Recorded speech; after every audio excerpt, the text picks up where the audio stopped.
இயற்பியல் அலகு 1 நிலை மின்னியல்ல +2 இயற்பியல் இது. எடுத்துக்காட்டு 1.2 பக்க எண் 6. படத்தில் இரு புள்ளி மின் துகள்கள் Q1 மற்றும் Q2 நிலையாக உள்ளனவா Q1 Q2. ஆனா இது நேர்மின் துகளா எதிர்மின் துகளான்னு எதுவும் கொடுக்கல. இப்போதைக்கு பொதுவா Q1ன்னு ஒரு மின் துகள், Q2ன்னு ஒரு மின் துகள். அவை 1 மீட்டர் இடைவெளியில் பிரித்து வைக்கப்பட்டுள்ளன. இது ரெண்டுக்கும் உள்ள தூரம் 1 மீட்டர். அதாவது இந்த R தான் இதுல 1 மீட்டர்.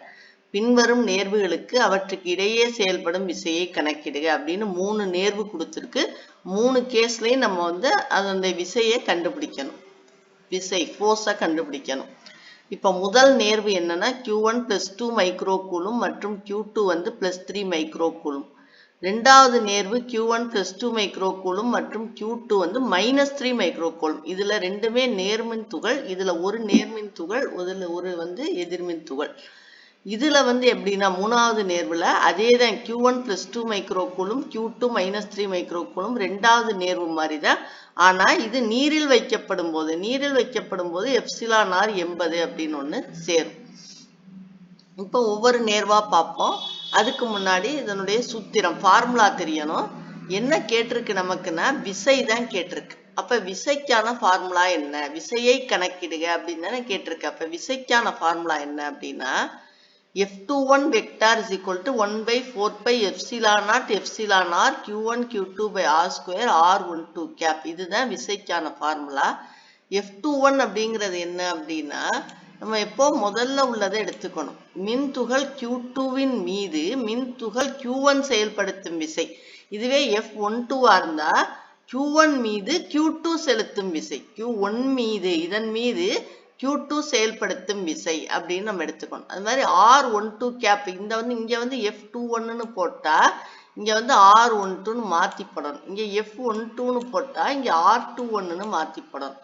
R12 கேப் அப்படிங்கிறது என்னன்னா Q1லிருந்து Q2வை நோக்கி வரையப்படும் ஓரலகு வெக்டார். Q1லிருந்து Q2வை நோக்கி இந்த இடத்துல Q1லிருந்து Q2வை நோக்கி வரையப்படும் ஓரலகு வெக்டார். R12ல இந்த இடத்துல R21ன்னு மாத்திக்கிங்க. R21ங்கிறது என்னன்னா Q2விலிருந்து Q1ஐ நோக்கி வரையப்படும் ஓரலகு வெக்டார். R21ங்கிறது என்னது Q2விலிருந்து Q1ஐ நோக்கி வரையப்படும் ஓரலகு வெக்டார். இதான் ஃபார்முலா. நியூட்டனின் 3ஆம் விதிப்படி ஒன்றை கண்டுபிடிச்சா இன்னொன்னு அதற்கு எதிராக இருக்கும். F21 vector -F12 vector. இது நியூட்டனின் 3ஆம் விதிப்படி. அதனால நம்ம ஒன்றை கண்டுபிடிச்சா இன்னொன்னு நம்ம மைனஸ், இந்த வர்ற ஆன்சர் விடைக்கு நம்ம மைனஸ்னு போட்டு நம்ம போட்டுடலாம். இப்ப முதல் நேர்வு பார்ப்போம். Q1 +2 micro coulomb Q2 +3 micro coulomb. அப்புறம் என்ன வேணும் நமக்கு, R வேணும். R 1 metre. இந்த 1/4 pi எப்சிலான் நாட் இருக்கு இல்லையா, இந்த 1/4 pi எப்சிலான் நாட்டோட மதிப்பே 9 × 10⁻9 9 × 10⁻9. எதனுடைய மதிப்பு, இந்த 1/4 pi எப்சிலான் நாட் இதனுடைய மொத்த மதிப்பே என்னது 9 × 10⁻9. R12ங்கிறது I கேப். ஏன் I கேப் அப்படின்னா இந்த சைடு போனா I, இந்த சைடு போனா -I, மேல போனா J, கீழே வந்தா -J. நமக்கு Q1ல இருந்து Q2 எப்படி இருக்குன்னா Q1ல இருந்து Q2 இப்படி போகுதா, Q1ல இருந்து Q2, இது Q1, இது Q2. அப்ப Q1ல இருந்து Q2 எந்த திசையில போகுது, ஐங்கிற திசையில போகுது. ஐங்கிற திசையில போகுது. அதனால R12 கேப் எதுக்கு ஈக்குவல், I கேப்புக்கு ஈக்குவல். Epsilon R 1. ஏன்னா மூன்றாவது நேருக்கு மட்டும்தான் எப்சிலான் R 80. மற்றதெல்லாம் குறிக்காதனால அது வெற்றிடத்திலேயோ அல்லது காற்றுலையோ இருக்க மாதிரி அர்த்தம். அதனால எப்சிலான் R 1. இப்ப ஃபார்முலா இதுதான். F21 vector is equal to 1/4 pi epsilon naught epsilon R Q1 Q2 by R square. இந்த படத்தை பார்த்தீங்கன்னா ரெண்டுமே நமக்கு நேர்மின் துகள்கள். இதுவும் பாசிட்டிவ் சார்ஜ், இதுவும் பாசிட்டிவ் சார்ஜ். அப்ப இது விலக்கு விசையா இருக்கும். ஏன்னா ஒரே மாதிரி ஒரே இனமா இருக்குல்ல பார்த்தீங்களா, ரெண்டுமே நேரா இருக்கும் அல்ல ரெண்டுமே எதிராக இருந்தாலும் அது விலக்கு விசைகளா இருக்கும். ஏன்னா ஒரே இனமா இருக்கிறதுனால இதன் விசை இந்த சைடு போகும், இதன் விசை இந்த சைடு போகும். ஆனா ரெண்டுமே ஒரே அளவு தான் போடணும். ஏன்னா அதனுடைய மேக்னிடியூட், அதனுடைய அளவு ஒரே மாதிரி தான் இருக்கும். அதனால பாருங்க இந்த கோடு ஒரே அளவு போடணும், அதை ஞாபகம் வச்சுக்கோங்க. ஆனா விலக்கு விசையா போடணும். இது இந்த சைடு எதிர்ப்புறமோ இதுக்கு எதிர்ப்புறமா போற மாதிரி இதுக்கு விலக்கு விசையா வரையணும். இது ரெண்டுக்கு நடுவுல உள்ள தூரம் 1 மீட்டர். அப்ப இந்த 1/4πε0க்கு பதிலா 9 × 10⁻9 இந்த எப்சிலான் ஆர் வெற்றிடம் அல்லது காற்றுங்கிறதுனால 1 இன்ட்டு Q1 ஓட மதிப்பு வந்து 2 × 10⁻6 ஏன்னா மைக்ரோ கூலுங்கிறதுனால Q2 ஓட மதிப்பு 3 × 10⁻6 R square 1 square R12 cap ஓரலகு வெக்டர் என்னது I வெக்டர். அப்போ 9 2 18 18 3 54 இன்ட்டு இது வந்து எப்படி பண்ணணும் 9ல் 6 போச்சுன்னா 3 3ல் -6 போச்சுன்னா -3 இந்த அடுக்குகளை பூரா கூட்டணும் 9 -6 வந்து 3 3 -6 -3 I கேப் நியூட்டன். இதுதான் F21. F21 கண்டுபிடிச்சிட்டாலே F12 என்ன பண்ணலாம் மைனஸ்னு போட்டுக்கலாம். உங்களுக்கு பார்த்தாலே தெரியும் F21 வந்து பிளஸ் I டைரக்ஷன்லையும் F12 வந்து மைனஸ் I டைரக்ஷன்லையுமே செயல்படுது. அதே மாதிரி தான் விடையும் நமக்கு வந்திருக்கு. அதனால F21 வந்து பிளஸ்ல எழுதுனா F12 வந்து மைனஸ்ல எழுதிடலாம். இதான் முதல் நேர்வு ரொம்ப சிம்பிளா முடிஞ்சு போச்சு. இப்ப ரெண்டாவது நேர்வு பாருங்க. Q1 வந்து +2 மைக்ரோ கூலும் Q2 வந்து -3 மைக்ரோ கூலும். அப்ப இது ரெண்டும் வெவ்வேறு இனமா இருக்கு. ஒன்னு பிளஸ்ல இருக்கு ஒன்னு மைனஸ்ல இருக்கு. அப்ப ரெண்டுக்கு நடுவுல வந்து ஈர்ப்பு விசை இருக்கும். விலக்கு விசை இருக்காது, ஈர்ப்பு விசை இருக்கும். இது இதை நோக்கி இழுக்கும், இது இதை நோக்கி இழுக்கும். அதனால இந்த ஆரோ என்ன ஆயிடுச்சு உள்நோக்கி வந்துருச்சு. ஆனா இப்பவும் பாத்தீங்கன்னா ஆரோவோட அளவு வந்து ஒரே மாதிரிதான் இருக்கு. இங்க என்ன ஆரோ போட்டீங்களோ அதே அளவு தான் இங்கேயும் போடணும். ஆனா உள்நோக்கி போடணும். அது ரெண்டும் விலக்கு விசை, அதனால வெளிநோக்கி போட்டோம். ஏன்னா ரெண்டும் ஒரே இனம். ஆனா இங்க பாருங்க இது வெவ்வேறு இனம், அதனால உள்நோக்கி போடணும் ரெண்டையுமே. ரெண்டோட அளவு 1. திரும்ப அதே தான் Q1 வந்து +2 மைக்ரோ கூலும் Q2 வந்து -3 மைக்ரோ கூலும் R வந்து 1 மீட்டர் 1/4πε0 வந்து 9 × 10⁻9 R12 கேப் வந்து I கேப் எப்சிலான் R 1. இதே F21 தான் இப்ப நம்ம கணக்கிட போறோம். அப்ப 1/4πε0க்கு பதிலா 9 × 10⁻9 எப்சிலான் Rக்கு பதிலா 1 Q1க்கு பதிலா 2 × 10⁻6 ஆனா Q2க்கு பதிலா என்ன போடணும் -3 × 10⁻6 ஏன்னா வெக்டார்ங்கிறதுனால அதனுடைய இதையும் சேர்த்து சைனையும் சேர்த்து எடுக்கணும் மறந்துடாம -3 × 10⁻6/1² I கேப். அப்ப வந்து 9 2 18 18 3 54 ஆனா ஒரு மைனஸ் இருக்கு பாத்தீங்களா, அந்த மைனஸ் இங்க வந்துரும். 9ல் 6 போச்சுன்னா 3 3ல் -6னா -3.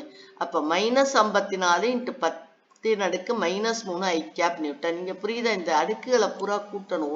9 -6 -6 அப்ப 9 - 12 9ல் 12 பெரிய நம்பர், அதனால 12ல இருந்து 9 கழிச்சு அப்படி இது வந்து -3ன்னு போடும்.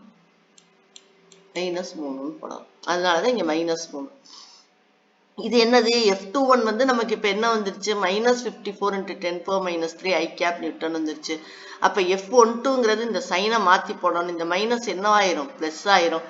படத்தையும் பாருங்க. F12 வந்து பிளஸ் I டைரக்ஷன்லையும் F21 வந்து மைனஸ் I டைரக்ஷன்லையும் செயல்படுது. F21 minus I டைரக்ஷன்லையும் F12 plus I டைரக்ஷன்லையும் செயல்படுது. யூனிட் வந்து நியூட்டன். இதனுடைய அலகு வந்து நியூட்டன்.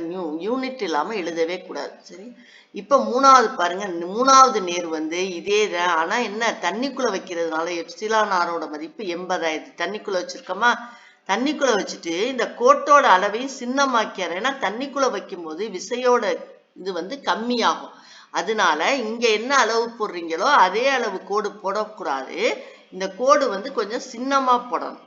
அதுக்கான அர்த்தம் இருக்கு. அதனாலதான் போட்டிருக்காங்க. அந்த கோடு வந்து உள்நோக்கி விசை தான். ஏன்னா நேர் எதிர்மின் துகள்ல இது அதாவது வேறு வேறு இனங்கள். இது வந்து நேரு, இது வேறு வேறு இனங்கள்ங்கிறதுனால உள்ள இருக்கிறது ஈர்ப்பு விசையா தான் இருக்கும். ஆனா ஈர்ப்பு விசைனா அந்த ரெண்டாவது நேர்வுல இருந்ததை விட இது என்ன ஆயிரும் அளவு வந்து கம்மி ஆயிரும். ஏன்னா தண்ணிக்குள்ள வைக்கும் போது விசையோட அளவு வந்து கம்மி ஆயிரும். அதனால கம்மி ஆயிடுச்சு.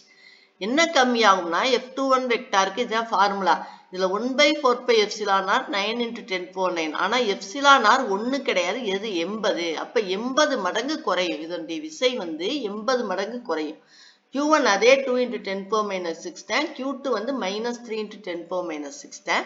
அப்ப மேல 54 × 10⁻3 இந்த மைனஸ் வந்துடும். ஆனா அது வந்து என்ன பண்றோம் 80ஆல வகுக்கிறோம். அப்ப 80ஆல வகுபடும் போது விசை என்ன ஆயிரும் அளவு ரொம்ப கம்மி ஆயிரும். 80ஆல வகுத்த 2 காமனா எடுத்திருக்கேன்.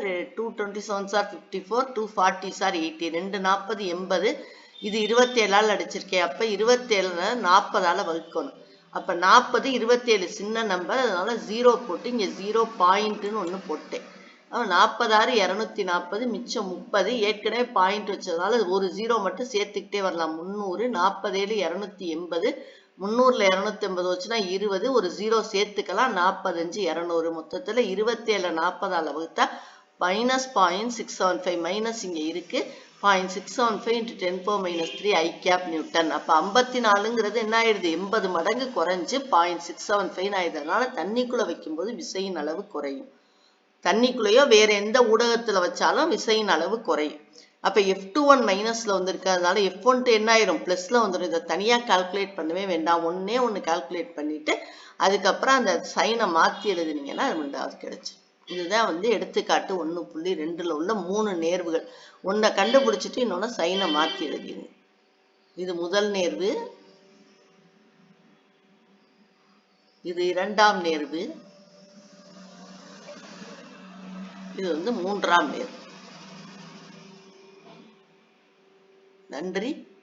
திரும்ப நம்ம அடுத்த வகுப்புல சந்திப்போம்.